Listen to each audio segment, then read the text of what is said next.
Now we will study the construction of power diode.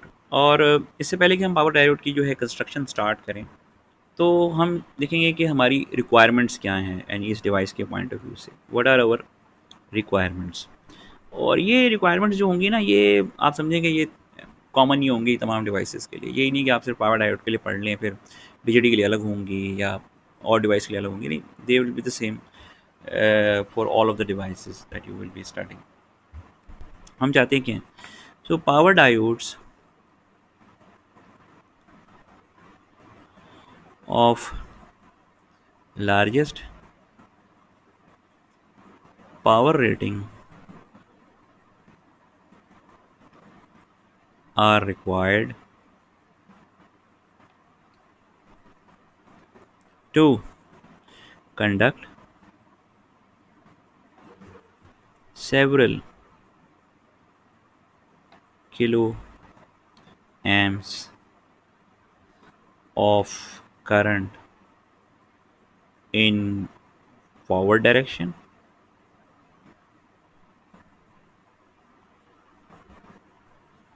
with very little power loss while blocking several kilovolts in the reverse direction। ठीक है, ये अब हमारी requirements हैं। ठीक है, और ऑब्वियसली हम देख रहे हैं कि यानी मेजरली हमारी क्या है कि एक तरफ हम ये चाहते हैं कि जिस तरह वो फॉरवर्ड डायरेक्शन में कंडक्ट कर रहा हो, तो several kilo AIIMS of current pass कर सके हाईएस्ट पावर रेटिंग के लिए हमारे पास।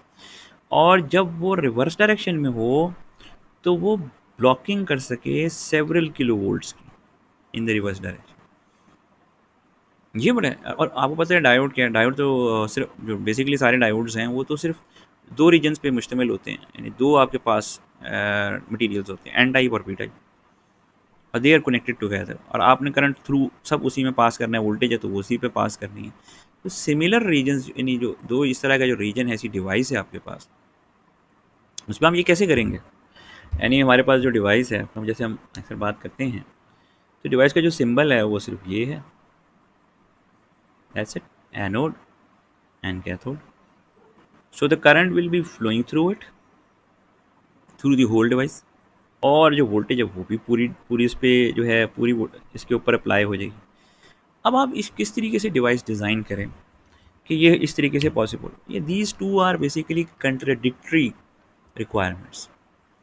ये दोनों जो ज़रूरियात हैं डायोड के लिए, ये एक दूसरे की नफ़ी करती हैं, एक दूसरे की मुखालफत करती हैं। क्यों? कि अगर आपने ज़्यादा करंट गुजारना है तो आपकी कंडक्टिविटी बहुत कम होनी चाहिए। यानी अगर मैं बात करूँ ऑन ए लॉजिकल बेसिस बात करूँ, तो क्या है कि जी आपकी, if you have to carry large current, क्या इम्प्लाई कर रहा है भाई ये इम्प्लाई करता है कि आपकी conductivity should B high. Conductivity should B high, अगर आपने एक लार्ज करंट पास करना है तो आपकी conductivity should B high. And it means that कि अगर मैं डिवाइस डिज़ाइन कर रहा हूँ, तो I would need high doping density. देखिए ना, सेमीकंडक्टर में तो एक ही तरीका है मेरे पास कंडक्टिविटी इंक्रीज़ करने का, और वो ये है कि मैं डोपिंग डेंसिटी हाई कर दूँ, ये है। लेकिन ये इतना सिंपल नहीं है। नेक्स्ट रिक्वायरमेंट क्या कहती है? नेक्स्ट रिक्वायरमेंट कहती है कि block several kilo volts. So अगर if I have to block large voltage, फिर क्या होगा? Conductivity should be low. जी, अब आप देखें कंडक्टिविटी जो है वो लो होनी चाहिए। इसका मतलब क्या हुआ? लो डोपिंग डेंसिटी।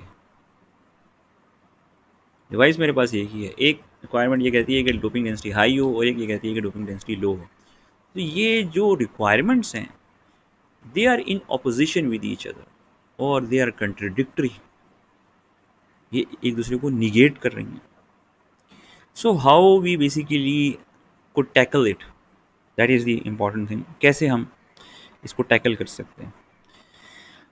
जो प्रैक्टिकली एफर्ट की गई वो बड़ी इम्पॉर्टेंट है।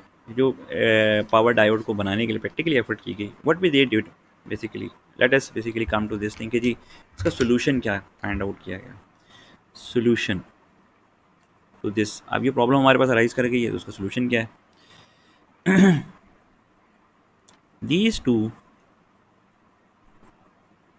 requirements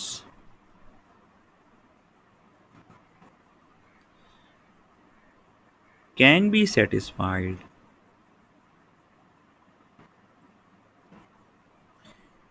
in a lightly doped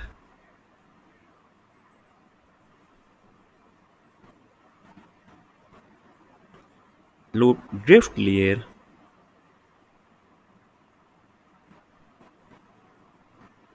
of desired thickness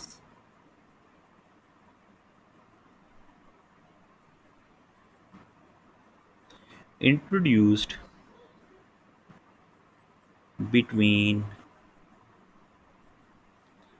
two heavily doped